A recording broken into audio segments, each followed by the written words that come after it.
Guys, welcome to the J. Scott Outdoors podcast. Can you believe it? This is episode number 400, and I'm happy to have Ryan Carter of DC Outfitters. We're going to talk about Utah, mainly going to talk about elk. The application period is due here for Utah March 1st, so this is going to be a good episode breaking down all the elk units. I want to thank Ryan for coming on and spending time with us. Guys, I want to thank you guys for all your support that you give this podcast. I want to remind you that you can always send me an email at jscottoutdoors@gmail.com. You can send me a direct message on Instagram at jscottoutdoors. I thank you for all the support. I also thank the sponsors, GoHunt.com Insider for their title sponsorship of this podcast. Remind you that if you want the best resource for all the harvest statistics and draw odds, go to gohunt.com/insider. Use the JScott promo code when you sign up. You're going to get a $50 GoHunt gear shop gift card. That's going to be a credit. $50 you can use towards purchasing great gear in the gear shop. I want to thank GoHunt for their sponsorship. I want to thank KUIU Ultralight Hunting, Jason Harrison. Make sure to go to KUIU.com and find out why KUIU makes the best ultralight hunting gear on the market today. Also, phonescope.com, Cheston Davis, over there in Beaver, Utah. They adapt any phone to any optic, whether it be spotting scope or binocular, to any phone. You can be taking photos and videos immediately through your phone. The quality you'll see on my Instagram, all of those are PhoneScope videos. Go to phonescope.com, use the JScott16 promo code. You're going to get a 10% discount. And then the Outdoorsman's, the Optics Authority in Arizona, Cody Nelson and his crew. If you're looking at buying any optics, backpacks, tripods, they make all kinds of gear. Use the JScott promo code. You're going to get a 10% discount over there. Guys, let's dive right in. Don't forget the application deadline for Utah is March 1st. We're going to be diving into Colorado. We're going to be diving into New Mexico. We've got a lot of great things coming over the next couple months. If you have any questions, make sure to give me a shout, and I'll try and get it answered. Let's get right to it. Welcome to the J. Scott Outdoors podcast. Tonight we have a special guest. We've got my friend Ryan Carter of DC Outfitters, who has been just slaying the big bulls for years up there in Utah. I've got him on the podcast here to pick his brain. We've got a application deadline coming up March 1st in the state of Utah, and I thought having Ryan on would be a good guy to talk to. We've had him on the podcast before. Ryan, how's it going? I'm doing good. How are you, Jay? Good. I understand you had a snow day today up there in Utah, which, normally we wouldn't talk much about, but this year it seems like it's been pretty dang dry. What were the conditions today like, and what have you heard around the state? Honestly, I was up plowing all night. Got done about noon today. Slept for 3 hours, and here we are. So I haven't checked the news, but locally we got quite a bit, 7 to 12 inches, depending on where you are in the valley. We desperately needed it, so. While I hate doing it, I'm happy to have it. So we're good. For sure. Is plowing snow what you do in your day job, or how does that fall into what you do? I have a property management company where we do services for commercial properties, mostly all exterior type stuff, landscaping, snow, pressure washing, lot sweepers, that kind of stuff. I just, because it's been such a dry winter, I've had to drive a lot more than normal because I don't have the employee backing that I usually do. So it's been kind of busy and slow at the same time, but we really needed the snow, especially for the herds, so I'm super happy about it. Yeah, for sure. What town do you live in, Ryan? I live in Spanish Fork, Utah. It's about dead middle of the state. I'm maybe an hour south of Salt Lake City. That area has seen a tremendous amount of growth over the last handful of years, has it not? Yeah, yep.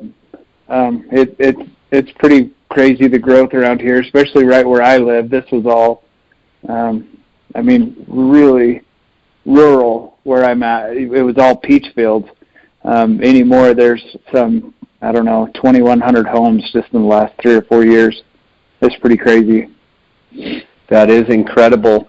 I've had you on the podcast before, and we've talked about some of your successful hunts. So just come off the Western Hunting Expo. I actually missed you in person, but I saw several of your past hunters that had hunted with you in the last couple of years, and a couple of the big bulls.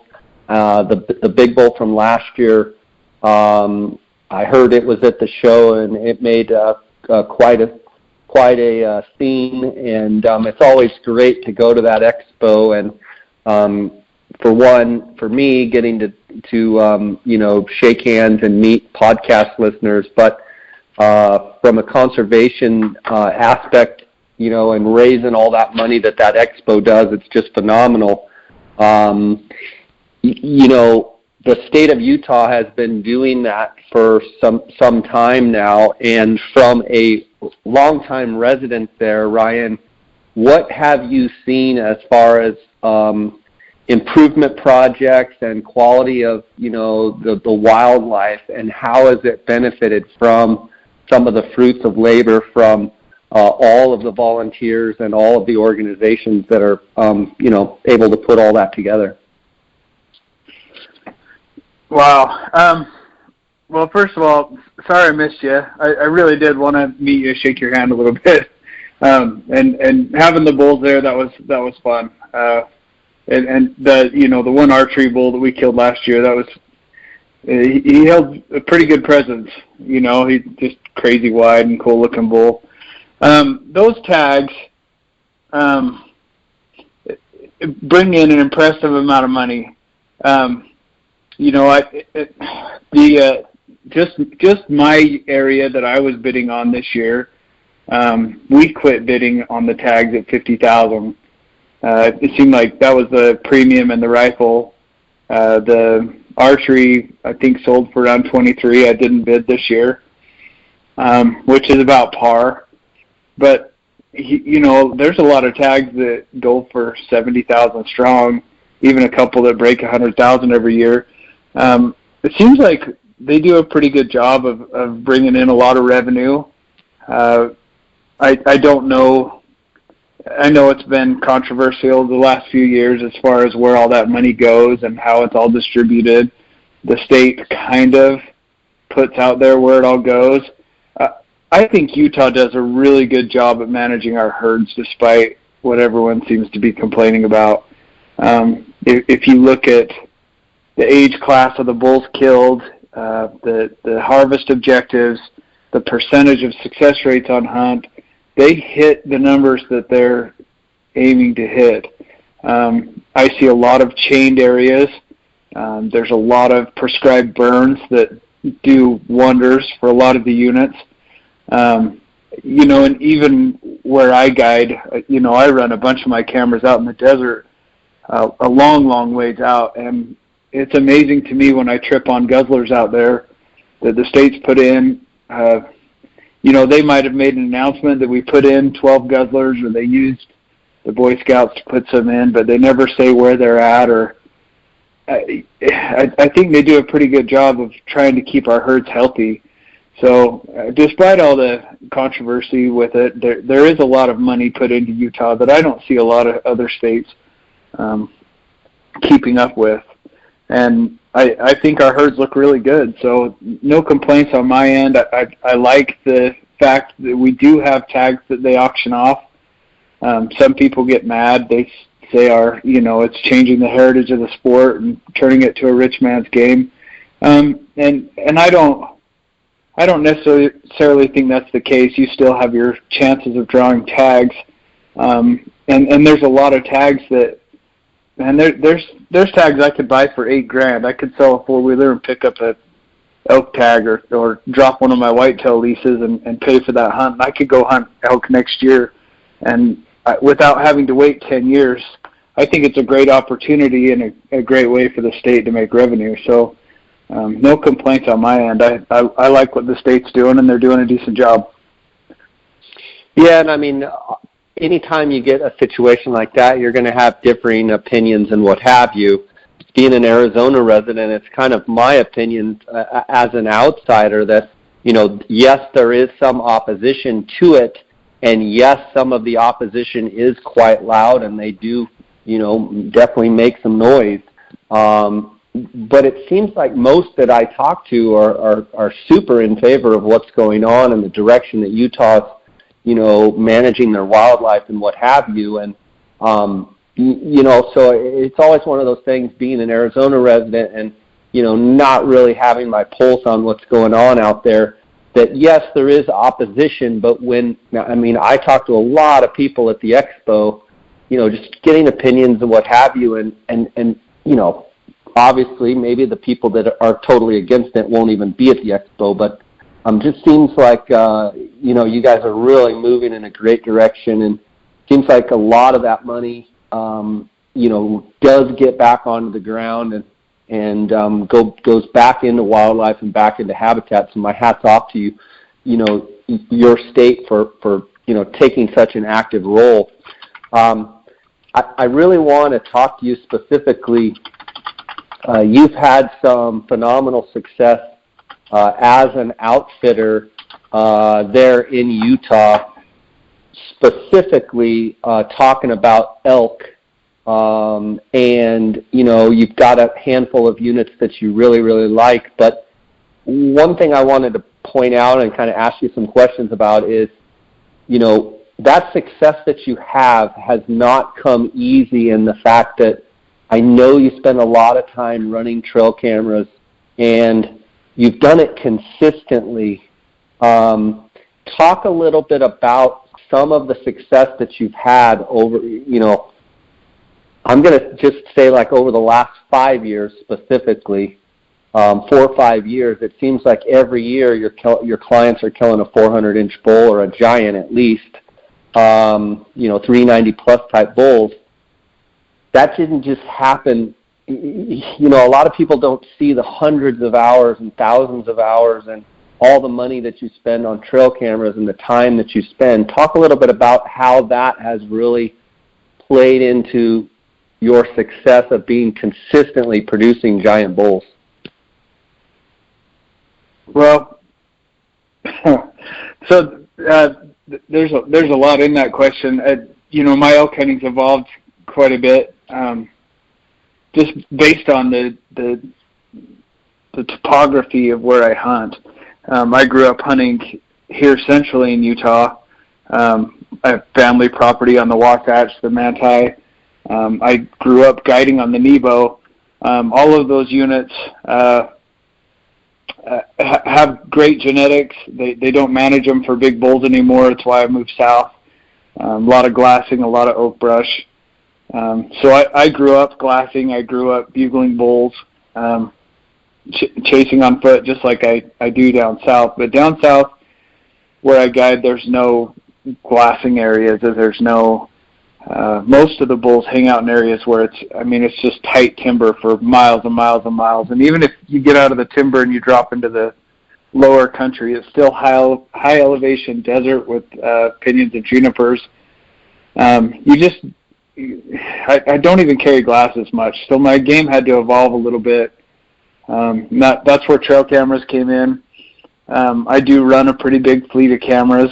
I think I personally had 85 or so out last year. I think the guys that guided for me had about 20 each. So in total, we had some 130 or 140 cameras running on that mountain. And it is a lot of time. My main guy that helps me had a baby last summer, so I did the majority of the work. I think I did close to 700 miles on my boots. Before I killed my archery bull last year, we'd put about 700 miles on our boots. I think we the bigger bull that we killed in the archery season, I think I was 42 days into that bull. The other couple rifle bulls, by the time everything was said and done, I think I was on that mountain close to 63 days. So yeah, I put in a considerable amount of time, but I spend a lot of my time trying to pattern the bulls, not just find one.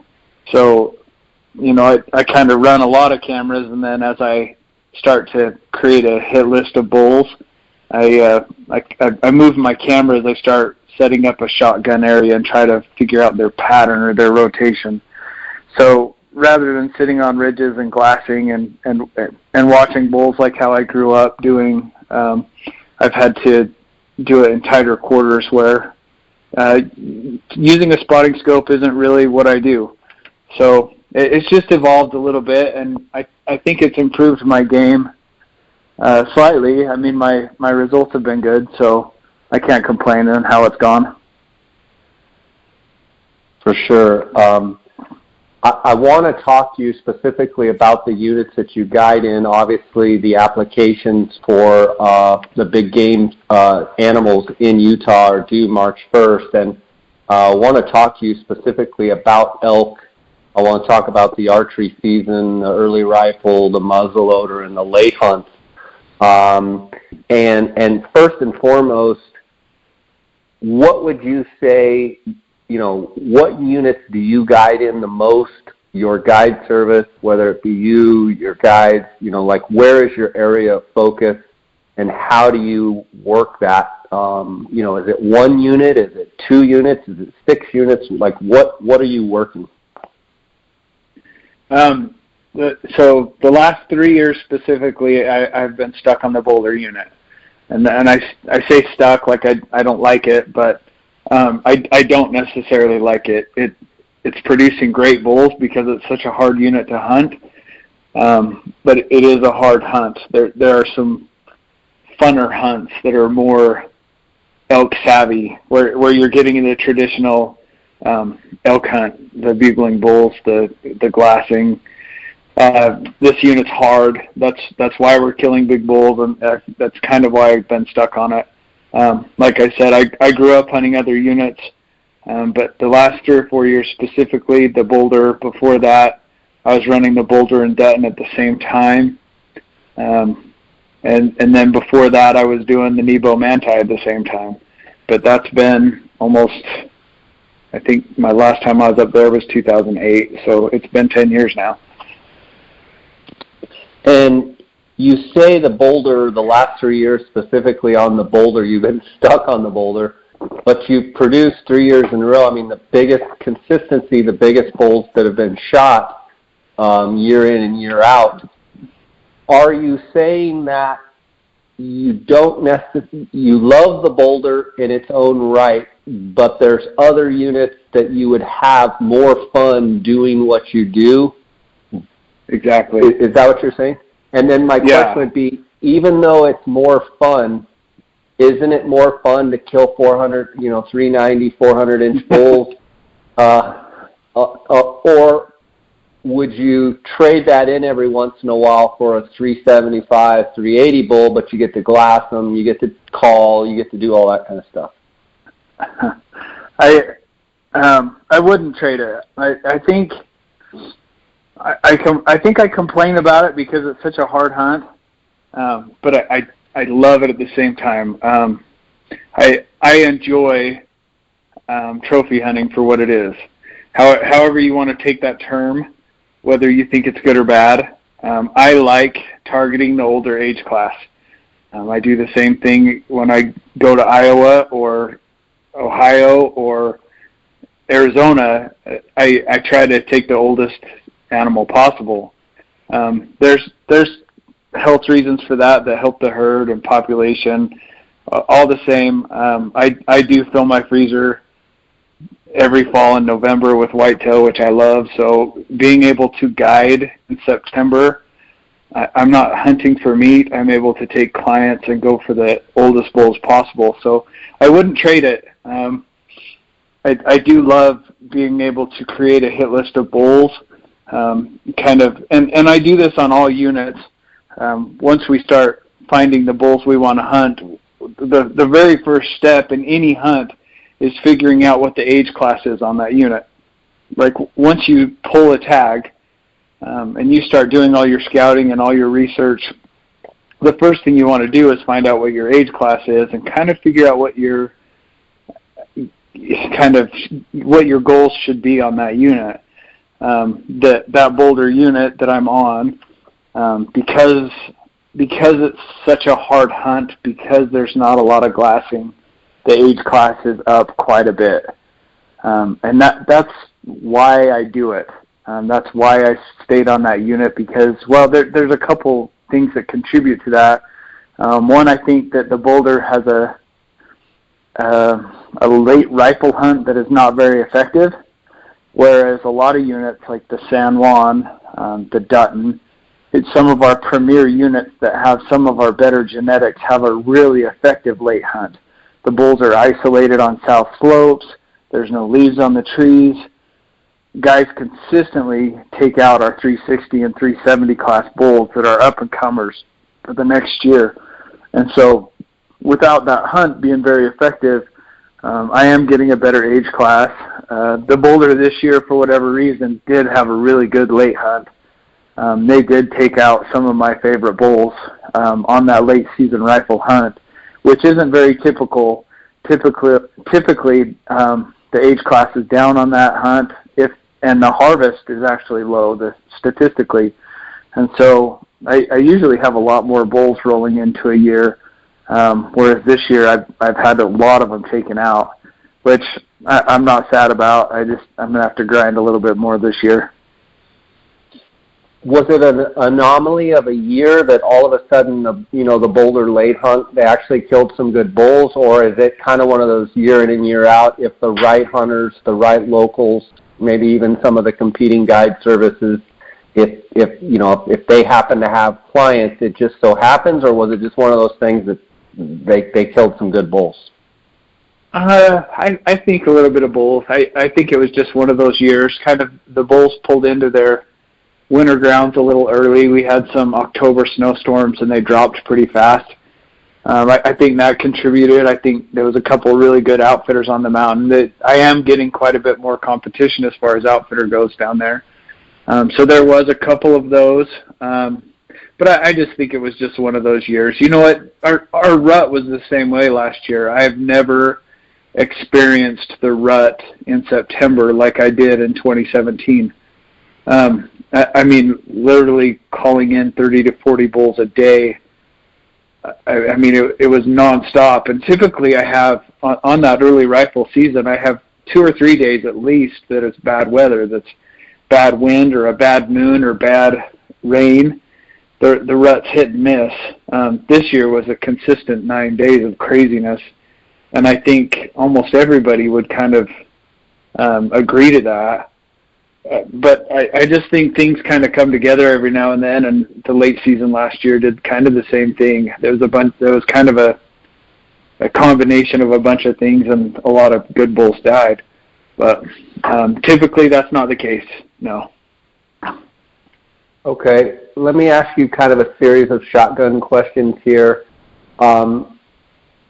If you could have a tag, so it's just, just think big here, that you could just have an archery elk tag in the state of Utah yourself, what unit would you want the tag in? Well, I'd pull the boulder just because that's where I think I could get it done. What would be number 2? I would probably go Monroe. Okay. Number 3. Just San Juan, for sure. Number 4. Dutton, not because of the age class, but because I love the mountain. Number 5. Roadless Book Cliffs. Does beaver even make the top 10? I don't know the beaver that well. Beaver. So you're not phenomenal picking beaver just because you don't know it. Not right. necessarily. Okay. Well, and and I look at the beaver. I actually fly the beaver every now and then. I know where they hang out in the late seasons and where their winter grounds are. I don't hunt them in the summers ever. And so when you're asking archery specifically, I hesitate a little bit just because I don't know it so well. But the beaver has great genetics, some of the best in the state. Okay. What about if I ask you early rifle, maybe your top 3 or 4 or 5 choices in order? What would you say if I could just give you an early rifle tag?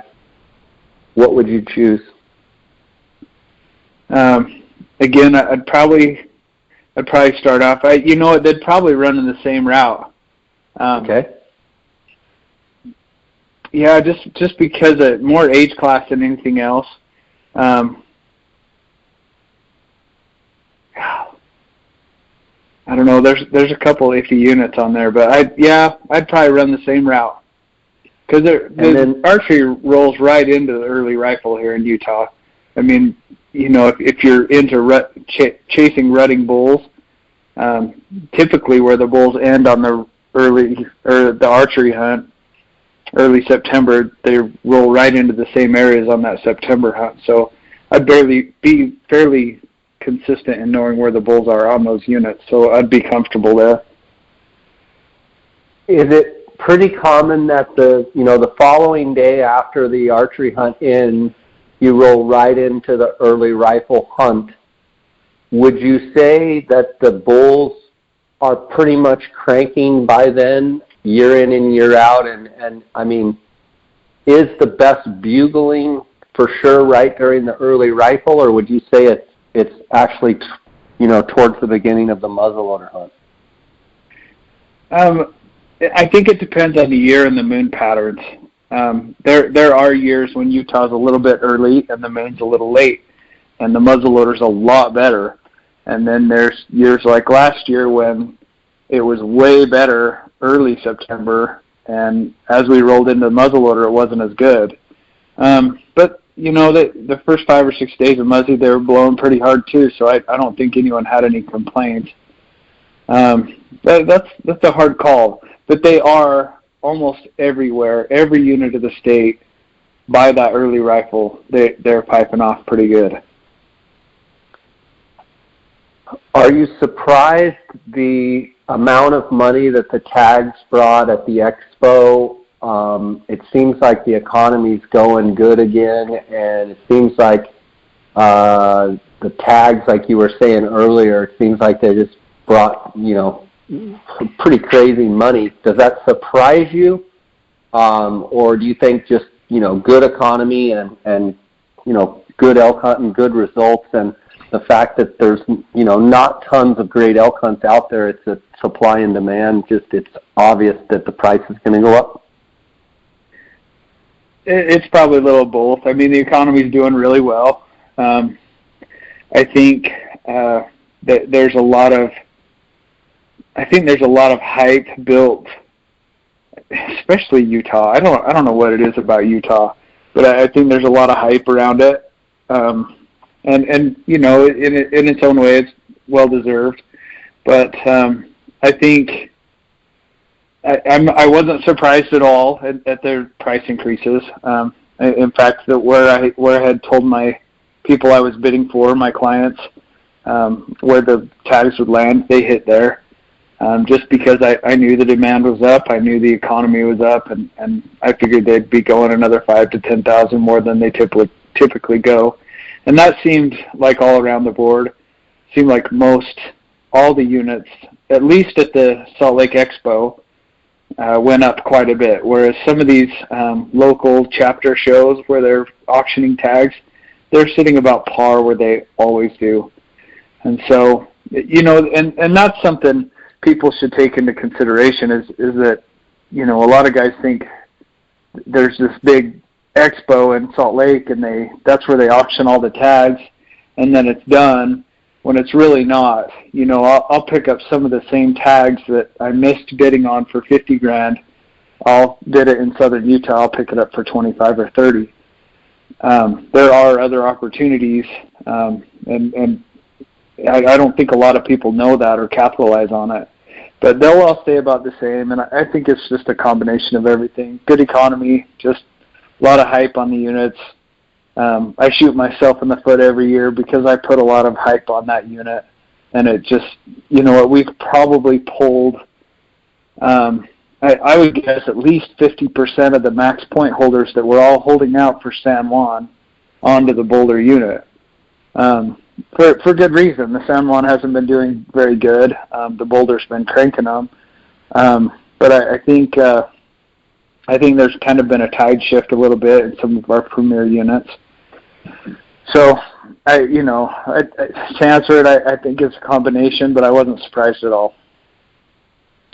Okay, what I want to do, if you're willing, I want to just bang through some of the units, and I just want to say the name and have you kind of talk, what comes to your head, first thing that comes to your head, maybe, talk about trophy expectation, and just kind of a 3 or 4 or 5 sentence, or if you don't know the unit, just say don't know it well, and we'll go to the next one. We'll just kind of fire through some of these, and you can, if you've got any wisdom or anything that you know about the units, anything that jumps out at you. But for every unit, if you can, kind of talk about kind of expectation, if someone were to put in for that hunt, what they should expect to see and or harvest. And for that matter, we can just kind of talk in terms of, if one unit jumps out at you as it's a great archery hunt but not a great late rifle, or vice versa, you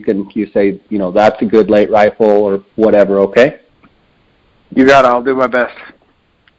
Okay, we're just going in alphabetical order here. Beaver East. Beaver East, upper age class, premium unit, good genes. Most of the bulls that come off there are in that 340 to 360 range. Although every year there's a 380 plus or 2 or 3 that come off. They've had years that seems like back in 08, 09, 7 or 8 or 10 bulls came off over in the 400 range. So it's got great genes, but if you pull that tag, I wouldn't hold out for monstrous. 350 bull's a good bull for that unit. Do you think with the burn in there, that has allowed guys to glass it way more than they used to, and yes, it produces big bulls, but they're sitting ducks out there? They're decimating it on the late rifle season. Yeah, it's really it's done some amazing things for the unit. It seems like the vegetation's way better. A lot of new growth coming in. The herd's really healthy, but there's a couple units that's hurt. The Dutton's one. The Beavers one, and this year you're going to see a lot of big bulls coming out of the Panguitch Lake area. Panguitch had a big burn last year. Panguitch has some giant bulls and great genetics, and I think that burns. Some guys are really going to capitalize on that unit this year. Good stuff. Book Cliffs, Bitter Creek South. Great unit. So the Book Cliffs has great genes, both roadless and roaded, so the south and the north units. I do shed hunt it a lot. I don't spend a lot of time hunting it, not since I was a kid anyway. A lot of your bulls that come out of there in that 330 to 350 range, but there's some great genes in there. And I mean, man, they kind of cover a lot of ground. So that one's a hit and miss unit. With the right amount of work, though, you can really capitalize on some big bulls. I understand the roadless does not have a late rifle hunt. It surprises me that the quality isn't higher. Why do you think that, isn't it kind of a 320, 330, 340 type unit? The roadless isn't. The roadless is one of our premier units. It's a 6 to 7 year old bull unit. I think the part of the problem with that unit is the access. I mean, it is unbelievably big. It is hard to get back into some of that country. I've floated the river a few times coming down from Vernal to shed hunt some of that country, and it is mind-blowing. I mean, you could spend months back there and not touch it. It's big country. And they're great bulls. I think last year I pulled three sets over 380 off that unit, and probably close to 100+ sheds. All great bulls. So I'm surprised that the success rate isn't as great on that unit, but it's one of those sleepers, and it requires a lot of work for sure. And it borders an Indian reservation, and I think that hurts it a little bit, but not a whole lot. Okay. Box Elder, Grouse Creek. I don't know it. Box Elder, Pilot Mountain. Hunted deer out there a lot. I don't know about the elk herds. Cache South. So the cache units, both north and south, I think they're sleepers right now. I don't know if you saw at the show, there was a bull in Hunting Fool's booth of a bull that went 426, typical 6, biggest typical now in the state of Utah, next to Ron Skoronsky's. Unbelievable bull. I don't know if it came out of Cache North or Cache South. Everything I keep hearing is rumor. I actually went over and congratulated the hunter, and he was kind of snobby, so I just patted him on the back to walk away. But I had another friend that was hunting Cache North, that I know he was on Cache North, that was seeing some just bomber bulls, 360s to 380s. I think he killed a 350 something, but that was after targeting one bull, and he stayed on him for 2 or 3 weeks before he disappeared. And he was probably bordering the 400-inch range. Most of the bulls that come off those units, though, are younger bulls, 280 to 320 type bulls. I just think for the guys who are willing to work, those units can produce some great bulls. The genes are there. That 426 typical is one of the most amazing things I've seen in my life. I had him next to one of the bulls we killed, and he just swallowed him. It looked like another species. So the genes are there. Yeah, it was amazing. And you know, Hunting Fool, they were doing their thing, and nothing against it, but man, they did a disservice to that bull, sitting him in a corner by himself, because he just looked like a big 6. But if they'd put a 380 bull right next to him, I mean, that would have been a showstopper. But he is what he was, but yeah, it was impressive, and I think those units can be great for someone willing to put in a little work. I'm looking at the Go Hunt Insider draw odds, and Cache South is only 8 points to draw that archery tag. That's interesting. Okay, Central Mountains Manti. Manti is one of my favorite units. Just a great area where there's lots and lots of elk. Managed for a younger age class, though. You know, I think it's managed for a 4 to 5-year-old bull unit. Most of them are just that. A lot of 280 to 330s come out of there. There are 10 or 11 that will break the 350 mark, and every year 1 over 370 comes out, and it's typically on the late hunt of that unit. They're just really healthy. It's a really fun hunt. It's one you don't have to wait 20 years for, and there are areas that you can get back away from people and just have one of those epic hunts. I love the Manti. Great unit to put in for. Central Mountains Nebo. A couple units that Utah is changing up this year is they increased the age class of the Nebo and the Dutton specifically, from what I understand, giving away less tags for those units this year. Nebo, there were a handful of 360 type bulls come off last year, but most of the bulls are in that low 300s. They have great genes. I have killed 400-inch bulls on that unit, but they've kind of decimated the herds. However, I think coming back, if they give it 2 more years, the Nebo is going to be a great unit to put in for. I've been telling my hunters, I'm like, you're kind of on that verge of the point creep. Let's go for broke the next 2 years, and then we're going to switch you up. Nebo is one of those units I'd switch up on. It's really roadless territory. It's a high mountain range with one road going over the back. So everywhere you hunt, you're dropping 2,000 feet and then coming back out 2,000 feet. It can be a brutal physical hunt, but great bulls, great elk herds. It's a fun hunt. Fillmore Pavant. The Pavant is doing less than it has done in the past. Pavant's, Doyle Moss and Caleb Lemon and some of these guys really capitalized on a few years of just glory years of the Pavant. It's a great unit. They're great bulls and great genes, but the last 4 or 5 years it's kind of struggled. There's been 1 or 2 pop out of there. I watch those bulls in the winter quite a bit. I shed hunt that area. I'm not seeing the age class that I have in the past.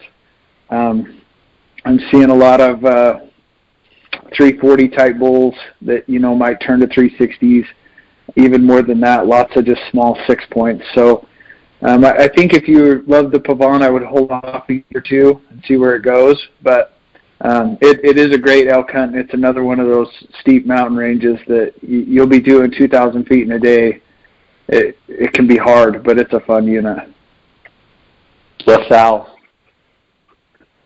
LaSalle's is another one of those sleeper units. It's had a lot of burns on it. The elk herds are pretty healthy. They've been healthier, but and most of the bulls that come out of there in that high 200s, low 300s.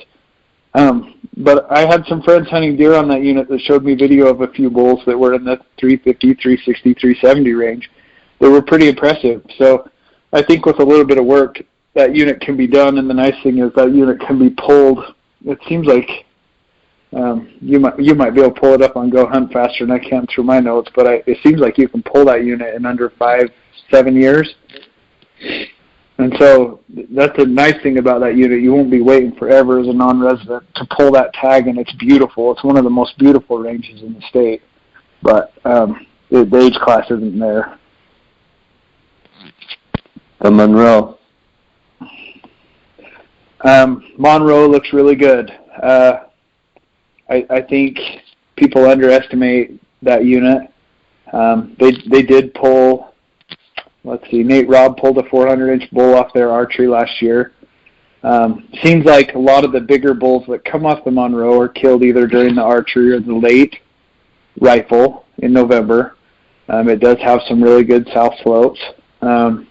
I drive through that unit a lot. I stop and look at the bulls. I haven't seen anything eye-popping recently, but watching over Time's Up videos, I think I need to be spending more time on that unit because there's some great bulls and great genes running around on that mountain.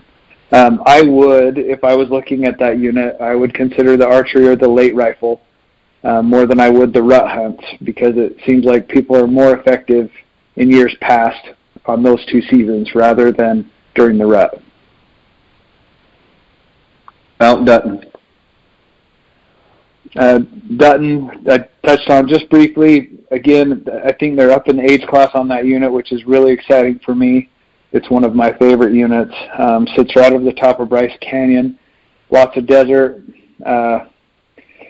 Most of the bulls coming out of there right now are in that 330 to 350 range.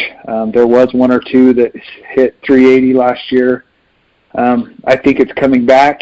I know of 1 or 2 that I think are pushing the 400-inch mark right now.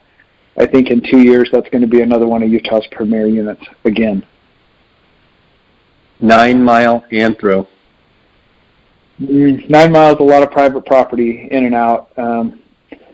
It can be an okay unit because you can draw it fast, but there's not a lot of big age class. There are some great genes in there, and there are some bulls that get killed in there that are fairly big every now and then, but it's really rare, once every 5 years.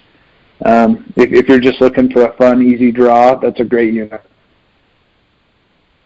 Ryan, I want to take just a quick break here real fast to mention my sponsors of the podcast. And I want to thank Go Hunt Insider for their sponsorship of this podcast and remind you guys that if you're not an Insider member, you can go to gohunt.com/insider. You can use the JScott promo code and you're going to get a $50 Go Hunt Gear Shop gift card. I want to thank them for their sponsorship. I also want to thank KUIU Ultralight Hunting. In my opinion, they make the best backcountry ultralight hunting gear. Go to KUIU.com to check out all of their stuff. Phonescope.com, a Utah local company right there in Beaver, Utah. Use the JScott promo code when you go to Phonescope.com. You're going to, JScott16 promo code. You're going to get a 10% discount. And the Outdoorsmans in Arizona use the JScott promo code. Cody Nelson and his crew there, outdoorsmans.com. You can also call them on the phone at 1-800-291-8065. You get a 10% discount if you use my name there. Penguich Lake. Penguich Lake is another one of those just sleeper units. I've actually been telling a lot of people to put in for it this year. I think that burn's going to help. I think we're going to see a lot of big bulls come off Penguich this year. Again, kind of like the Monroe, I typically see the bigger bulls coming off Penguich Lake during the archery and the late rifle. The rut hunt isn't as effective there. That or the people drawing that unit aren't as savvy, which might be the case because a lot of locals hunt both of those units, whereas there's not a lot of outfitters on them. So, do you think it's possible that those bulls go over to the Beaver to rut and then they come back for the late rifle? They come back and winter there. And do you think Absolutely. With that burn being there, do you think some of those bulls are actually going to stay there and really rut on the Penguich Lake? It's possible. It's possible that the cow herds might not leave, and they might get a little thicker through the burnt areas, and the bulls might stay. That's very valid, and I haven't even thought of that. They do migrate. There are bulls that pull on back and forth between each unit all the time. In fact, one of the bigger bulls that came off the Dutton, they called him Bigfoot, I believe. He was killed on the Dutton late. Apparently he summered on the Monroe early. They do run back and forth quite a bit, but there are a lot of local bulls on that unit that are just phenomenal caliber of bulls. You'll get the same kind of mass and big wide gene that I'll get on the Boulder or the Dutton over there on Penguich Lake. And so if I was sitting below the Point Creep and I was looking for a unit that I might really crush, the Penguich Lake is one I would look at. Okay, the Paunsaugunt? Paunsaugunt's managed for a lower age class. I do see some of the local guys killing some okay bulls, a lot of 330 type stuff, but most of the bulls come off there. They're really young, 5 points. A lot of the elk hang out in the same areas, and most of the hunters are all congregated in those small spots, and so it can be a tough unit to get away from people, but it's a pretty hunt. I mean, it's right on Bryce Canyon. The Paunsaugunt's beautiful, but not known for big bulls. Okay, we've already talked a bunch about the Boulder. Fish Lake, Plateau Fish Lake, Thousand Lake. Fish Lake is one of our better elk herds. Lots and lots and lots of elk. You can get sick to your stomach chasing bulls all day in there. It is managed for a younger age class. But a few 360s, 350s come off every year. And every other year, one giant one comes off the Thousand Lake side. But most of the bulls that come off there are fairly small. If you're looking for a fun elk hunt and a chance at a 340 type, that's a great unit for you to do without having to wait 20 years to draw. It's a beautiful unit. It borders the Boulder. In fact, one of my bulls that I watch year after year is right now wintering on the 1,000-leg Fish Lake unit. They sometimes they stay. So with a little bit of work, you can kill a monster on that unit, but more often than not, that unit's just fun. Okay. San Juan. San Juan is looking par for the San Juan. A lot of really good genes on that unit. A 5-year-old bull can break that 350, 360 range, which is what carries that unit. Seems like the Mossback crew really capitalized some big ones last year. I think they broke 380 half a dozen times on that unit. And they do every year. There is 1 or 2 400s that come off that unit. It's still our premier unit. It's not doing as well as the Boulder, I think, due to a few outfitters, and I think due to the late hunt. The late hunt on that unit's really effective. Although you're not killing big bulls on the late hunt, they're the 350s and 360s that are going to be the big bulls next year. So I think that unit's still great. It's still a beautiful hunt. It's still lots of elk, but the age class is down. I don't think you would be disappointed in that tag ever, but it is hard to get. That's one of the hardest units to pull in the state. South Slope, Diamond Mountains. Diamond Mountain produces a couple 400s every year. The problem with Diamond Mountain is it's checkerboarded with private property. It's really hard to navigate, and you really have to know your stuff to keep from trespassing. So a lot of those bulls, they get big because they go into private where people don't hunt. They cross back through the public during the night. I did see video of 2 bulls this winter on Diamond Mountain. Both, in my opinion, would break 4. One of them, I think, will break 420. Diamond Mountain's got some great genes, and there's, a pretty healthy elk herd. Lots of locals hunt it. I think with the right outfitter, a non-resident could do really well. But I wouldn't. I probably wouldn't try tackling it myself without a local guide. I don't think. Southwest Desert. Southwest Desert, the herds are looking pretty hard. It has been in the past. Pretty bad, you mean? Yeah, it has rough? been in the past. Our one of our best units, but the last couple of years, I don't hunt it. I've shed hunted it a few times, and I fly it every now and then. It's been 5 or 6 years since I've seen a really big bull on that unit. Although it's a hard unit because it's so deserty. You get those old bulls that hang out in the desert and no one sees them and nobody finds them, and all of a sudden just one pops out that's huge. Age class is down though. I don't think it should have the hype it does right now, but there are some people that really think there's still some of our best elk on that unit. Wasatch.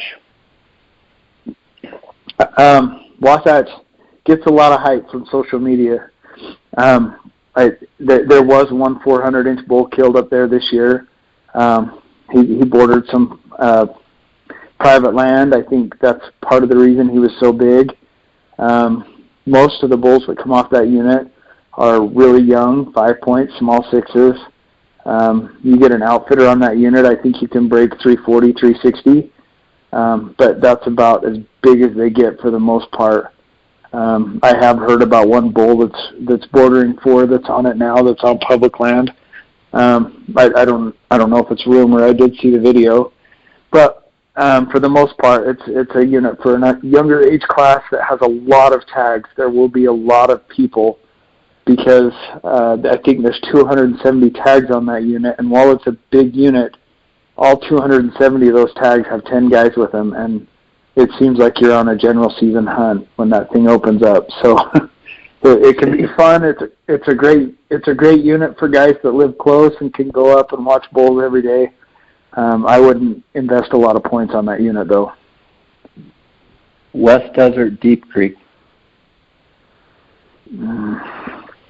Spent a little time out there. Hasn't been producing what it used to. Really, I probably should pass because I recently I haven't spent enough time out there. Okay. I want to ask you about. I want to shift gears just a second. You've done a great job with elk. I want to ask you about general season mule deer hunting. In Utah, it's pretty interesting. You can apply for limited entry deer units, and then you can also do general season deer. One question I would have, with as much time as you spend elk hunting, do you spend a lot of time either with a dedicated deer hunt, dedicated deer hunt program, or in the general season, or are you pretty much just focused on elk? I stopped my dedicated hunter program 2 years ago. I have done dedicated since it started. It seemed like that was around 93 or 94. And then last year I did draw an archery tag, so I have consistently carried a mule deer permit in my pack for as long as I can remember. I don't think I've hunted mule deer one day since 2005. Taken a day and actually tried to go kill something. Utah's herds are not what they used to be. Utah back in the 70s carried 2.2 million deer. We had a couple big winter kills, seemed like 78, 92, knocked our herd down to 200,000. It's been a slow decline ever since due to predators, due to the state not doing what they needed to increase the health of the herd. And I think part of it is due to elk as well. I think the elk, the increase of our elk herd, which in the 70s was sitting at like 5,000 and now is at 80,000. I do think the elk herds do cause a little bit of damage on our mule deer herds. I don't see a lot of big deer where I'm at all. And I mean, when you consider how many cameras I'm running, it's pretty shocking that I don't get a lot of big mule deer on there, because that area back in the day was known for giant mule deer. I think a lot of the states the same way. There are good deer killed every year on public land. Most of Utah's big deer are all coming off to the desert right now. Our high country muleys have suffered quite a bit. So anywhere where you're hunting a lot of slick rock, seems like there's a couple big muleys coming out every year. There was a couple on the Boulder. There was a lot on the Zion. The beaver has great genes, and one or two comes off every year, but the majority of a lot of the general season deer hunters are taking small 2 points, 20-inch 4 points. But there are a few that slip through. I'm not a huge mule deer guy because I've just been stuck guiding elk. I am sitting on 20 mule deer points right now that I'm about ready to cash in. So I'm hoping to get back on the mule deer game, but the herds just aren't what they used to be, and it's sad. I think there are desert hunters that are really just crushing it year after year here because people don't hunt like they used to. But you don't see the caliber that you used to here, especially on the high country type hunts. Don't you think it comes down to they're just shooting too many deer? I mean, absolutely. Utah's got awesome opportunity, and we talk about it, and I've talked about, what an opportunity to have general deer where you can just go hunt deer. But, I mean, the reality is they're just killing too many deer. If they went, 3 to 4, 5 seasons and cut those numbers in half of their harvest, would you not agree, there'd be really big bucks kind of all over? Oh, I agree completely. And I think, so they're trying to, without taking away all the tags from the people, think about this. They give out 90,000 deer permits, buck deer permits per year in the state, and we only haven't heard of 80,000. So you can see how it's kind of contradictory to good game management. That's why you see a lot of dead 2 points here. They are shifting a little bit and trying not to take the tags away from the public, because even at 90,000 tags, now there's so many hunters, guys are waiting 3 and 4 years for a rifle tag before they actually pull them. But they've divided the state into units, and a lot of them follow kind of the boundaries of the elk units. There'll be the Beaver East and the Beaver West. There's 2 different deer units on that elk unit, and I think they're trying to split up the people and try to not make it as effective of a hunt.